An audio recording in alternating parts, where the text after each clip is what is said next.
Dari dalam Alkitab bahwa berdoa itu tidak boleh ditujukan kepada yang bukan Allah, yang bukan Tuhan itu tidak boleh. Tidak ada datanya dalam Alkitab. Di sepanjang Alkitab, mulai perjanjian lama sampai perjanjian baru, sampai sekarang, gereja Katolik, bukan Katolik Roma, tetapi gereja yang yang universal itu berdoa kepada Allah Tritunggal, bukan kepada orang lain, kepada manusia, dan sebagainya. Para rasul juga berdoa kepada Tuhan Yesus. Rasul Paulus dia berdoa kepada Tuhan Yesus, ya kan? Lalu kemudian apa yang terjadi? Patris Allegro cari-cari alasan, katanya di Konsili Efesus abad yang kelima itu sudah ada itu pembedaan tiga hal, yaitu apa? Latria, dulia, dan hiperdulia. Jadi katanya Patris Allegro nyontek di Konsili Efesus untuk memberikan pembedaan itu. Saya sudah katakan Allegro. Itu adalah pembedaan yang diciptakan untuk apa? Mengantisipasi kritik daripada orang-orang yang tidak sependapat untuk berdoa kepada manusia biasa. Itu sebuah antisipasi. Kalau saya belum cek di Konsili Efesus apakah betul ada pembedaan tiga itu ya, latria, dulia, hiperdulia, saya belum cek itu. Tapi seandainya pun Konsili di Efesus mencatat demikian, saya kira, menurut saya, itu sebuah antisipasi untuk menghalau, membentengi sebagai perisai, sebagai tameng untuk menghadapi orang-orang, termasuk orang Protestan yang menyerang Patris Allegro, yang nanti di kemudian hari di abad yang ke-21 ini menyerang Patris Allegro untuk berdoa kepada Bunda Maria. Lalu untuk melindungi praktek yang tidak Alkitabiah itu, mereka membedakan tiga hal itu. Romo Magnis Suseno berkata bahwa di dalam gereja Katolik ada begitu banyak bentuk ibadah, yaitu apa? Pujian. Itu merupakan ibadah, termasuk doa-doa yang dinaikkan orang Katolik, itu juga adalah ibadah. Contohnya apa? Doa Rosario, doa novena, Salam Maria itu, dan sebagainya. Itu doa-doa yang ditujukan kepada Maria, mereka berdoa kepada Bunda Maria. Jangan lagi kalian mengatakan, kita bukan berdoa kepada, tapi bersama Bunda Maria. Omong kosong. Itu doa kepada Bunda Maria. Jelas sekali dalam doa itu. Doa novena dan berbagai macam doa, itu doa di makam dan sebagainya. Itu adalah bentuk ibadah. Itu adalah penyembahan. Dan itu adalah persis definisi daripada latria. Jadi Protestan itu tidak mau belajar, karena jika mereka belajar, mereka terpaksa harus menjadi Katolik. Karena itu, mereka harus tetap membiarkan diri dibodohi agar punya alasan untuk menjadi Protestan. Itulah pengamatan saya terhadap banyak ajaran pendeta Protestan. Mereka akan memanipulasi seolah-olah merasa lebih tahu Alkitab daripada 1500 tahun kekristenan dan memaksa Anda untuk mengikuti tafsir pribadi mereka.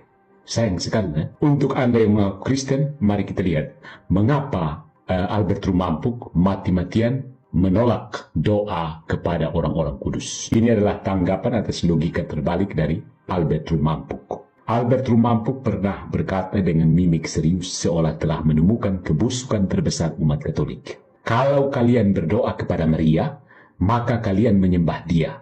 Karena doa sama dengan penyembahan. Ini poin penting yang harus kita tangkap. Doa sama dengan penyembahan, menurut Albert Rumampuk. Mari kita kupas secara tuntas. Apakah benar doa otomatis berarti penyembahan? Dan apakah umat Protestan benar-benar menyembah Tuhan? Karena yang terjadi adalah umat Protestan berdoa kepada Tuhan. Dan karena berdoa itu penyembahan, maka umat Protestan menyembah Tuhan dengan cara berdoa kepada Tuhan. Doa tidak sama dengan penyembahan. Ini distingsi yang sengaja dilupakan oleh Protestan Albert Rumampuk. Kalau Albert Rumampuk yang dalam videonya dia mengatakan, saya belum baca Konsili Efesus. Oh ya, jadi iman Anda ini datang dari mana? Turun dari surga kah? Dalam teologi Katolik dan tradisi Kristen purba, tidak semua doa adalah penyembahan. Ada latreia, hanya bagi Allah, penyembahan sejati dalam kurban. Ada dulia, hormat kepada orang kudus. Ada hiperdulia, penghormatan tertinggi kepada Maria. Dan ada proskunesis, sujud.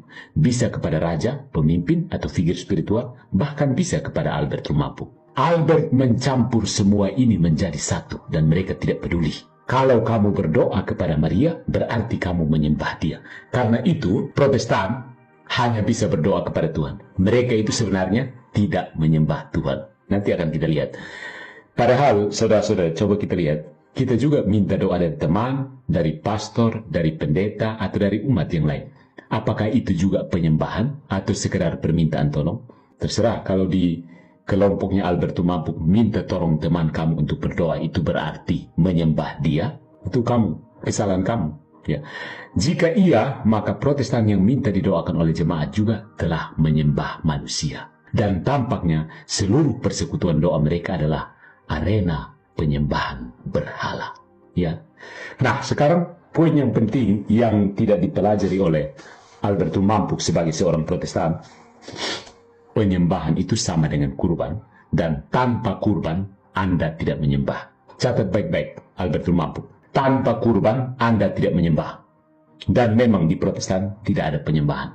Yang bisa Anda lakukan hanyalah berdoa kepada Tuhan.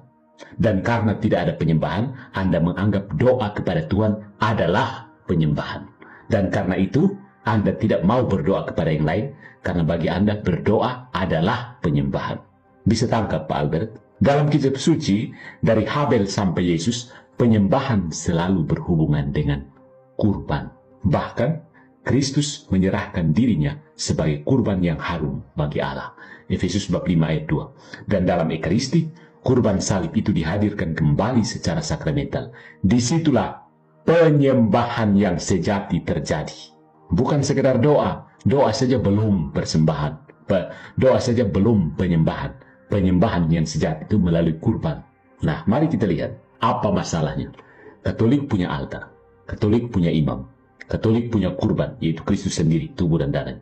Protestan, kumpulan dari Albertus Mampuk, tidak punya semua itu. Jadi ketika Protestan berkata, kami menyembah Tuhan, yang mereka maksud adalah kami menyanyi dan menangis emosional sambil membayangkan Yesus di hati, dan kami berdoa kepada Yesus. Tapi tanpa altar, tanpa kurban, dan tanpa hadirat real dari Kristus. Tanpa presensia realis, bukan? Mereka, Albertus Mampuk dan kawan-kawan, bukan sedang menyembah Tuhan. Mereka sedang mengenang Dia sambil menyetel musik minor, lalu berdoa Bapa kami. Dan doa Bapa kami dianggap sebagai penyembahan kepada Tuhan.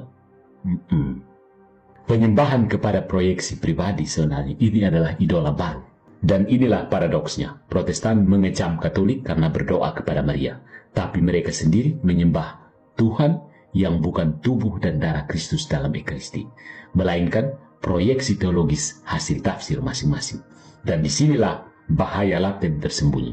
Ketika Anda menolak otoritas gereja, Anda memilih teologi sendiri. Oh ya, teologinya Pak Albertus Mampuk itu versi yang mana ya? Ada 60.000 varian Protestan.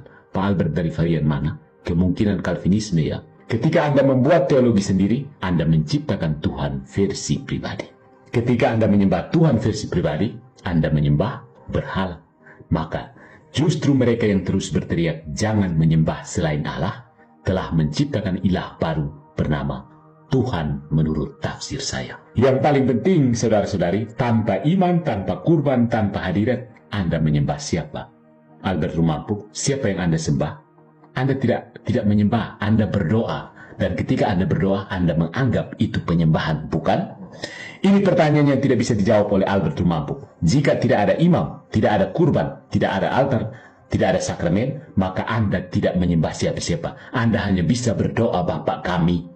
Dan karena tidak punya penyembahan, Anda anggap doa Bapa kami itu sebagai penyembahan. Maka tidak heran kamu melarang doa kepada orang lain, karena itu sama dengan menyembah orang lain. Jadi tentu saja dalam logika Protestan Albertus Mampuk, Anda hanya bisa berdoa Bapa kami, karena dengan doa Bapa kami Anda menyembah Tuhan. Sementara dalam pandangan Katolik, Anda tidak menyembah apa-apa, karena doa tidak sama dengan penyembahan. Kristus tidak hadir dalam simbol di Protestan. Dia hadir dalam rupa roti dan anggur yang dikonsekrasikan oleh imam sah. Dan tanpa itu Anda menyembah gambaran, bukan yang hadir. Jadi ironi yang tragis ya, menolak Maria tapi menyembah imajinasi. Mereka ini menuduh Katolik menyembah Maria karena berdoa kepadanya. Ya, karena mereka menyembah Tuhan dengan berdoa Bapa kami. No, orang Katolik tidak menyembah Tuhan dengan berdoa Bapa kami. Orang Katolik menyembah Tuhan dengan merayakan Ekaristi. Dan jujur Pak Albert, tidak ada perayaan Ekaristi di Protestan. Jadi, orang Katolik paham kalau Anda mati-mati menolak doa kepada Maria. Karena doa bagi Anda sama dengan penyembahan. Sampai sini paham? Katolik memohon doa, bukan mempersembahkan kurban kepada Maria, bukan? Tapi Albertus Mampuk dan teman-teman Protestannya berdoa kepada Tuhan tanpa mempersembahkan apapun. Dan itu bukan penyembahan. Tanpa kurban, tidak ada penyembahan. Tanpa Ekaristi, tidak ada kehadiran nyata. Tanpa sakramen, tidak ada altar. Maka Tuhan yang Albert mampu doakan adalah proyeksi emosional. Sebut saja idola baru yang dibungkus musik pujian. Jadi pesan saya kepada Pak Albert, kalau Anda berdoa itu sudah penyembahan, jangan salahkan Katolik, karena Katolik punya penyembahan yang lebih besar, lebih tinggi daripada sekedar berdoa. Sampai sini paham Pak Albert? Ya. Jadi mari Albert mampu kembalilah ke altar. Tuhan yang benar tidak hadir dalam mimpi dan lagu. Dia hadir dalam daging dan darah di altar Ekaristi. Kalau mau menyembah Tuhan, bukan cuma berdoa Bapa kami. Kalau mau menyembah Tuhan, bukan berdiri di atas altar dan menjelaskan tafsiran pribadi Anda kepada orang, memaksa orang untuk ikut tafsiran pribadi Anda. Kalau mau menyembah Tuhan, Anda datang ke altar, terimalah Kristus dalam rupa roti dan anggur, bersujudlah di hadapan kurban anak domba, bukan berdoa Bapa kami. Di luar itu, semua penyembahan adalah nostalgia kosong. Dan doa kepada Tuhan yang tidak disertai kurban adalah monolog emosional yang mengarah ke langit kosong. Anda boleh menuduh Patrice Allegro mengkambing hitamkan malaikat, tapi karena Anda tidak punya penyembahan. Sekali lagi, di Protestan tidak ada penyembahan. Yang ada adalah doa kepada Tuhan.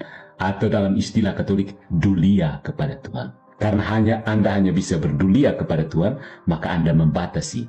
Tidak bisa berdulia lagi kepada Maria.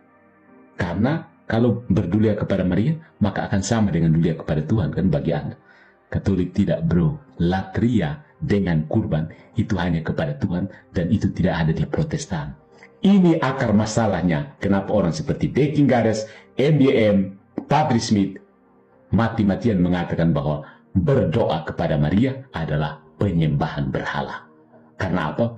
Anda hanya bisa berdoa kepada Tuhan tanpa bisa menyembah Tuhan. Saya kira bisa tangkap ya. Di Protestan tidak ada penyembahan, Anda hanya bisa berdoa kepada Tuhan, maka karena hanya bisa berdoa kepada Tuhan, Anda tidak boleh juga berdoa kepada yang lain, karena akan sama dengan Tuhan. Itu masalah Protestan, jangan dibawa ke Katolik. Karena Katolik jelas, latria, hiperdulia, dan dulia. Dan itu sudah ada sejak konsili Efesus. Protestan kan baru muncul abad ke-16. Kenapa kamu paksakan tafsiran pribadi Luther, Calvin, dan Zwingli untuk mengganti kekristenan selama 1500 tahun?